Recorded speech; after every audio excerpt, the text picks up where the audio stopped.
Ahir em va escriure aquest nan demanant que manegés algú de Discord i jo li vaig demanar proves perquè no faré fora així a qualsevol.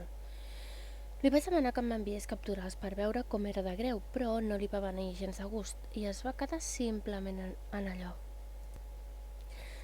Em va dir que estava al server on també hi era ell. Aquest fet l'incomodava perquè a més ella li retreia coses com que jo l'esmentava o que en un canal de veu ocupava per poder veure pel·lis junts. Potser això és dolent?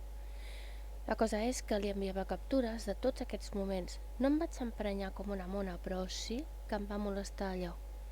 Em va demanar que no li parlés, però jo vaig ser amable amb ella. A més, sempre que hi entra qualsevol, li pregunto d'on ve a les meves terres.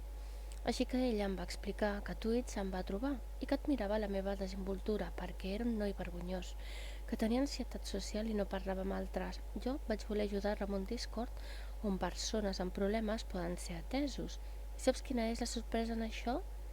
Doncs que no té una malaltia com aquesta, sinó que em va mentir per poder espiar. En fi, la cosa és que aquest noi es va pirar del meu server ell mateix, perquè no se sentia còmode i no va voler tenir problemes amb mi. Em vaig enfadar en aquest cas i li vaig anar a dir a ella que era penós que estigués fent això, que era malaltís espiant a persona i després tirar-li la cara a merdes. El més fort és que és la seva exparella, així que aquí no és ningú per dir res. El problema serà quan ell s'enamori d'una altra. Tenint l'ombra d'una núvia gelosa, no aconseguirà ser feliç mai. I llavors em va entrar aquesta sol·licitud. No sabia qui era i vaig passar d'acceptar.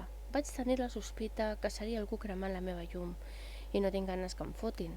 Així es va quedar la ximpleria. El noi em va demanar que no digués res. Per descomptat jo callo, no cal per què parlar. Encara que trobo falta algú amb qui conversar.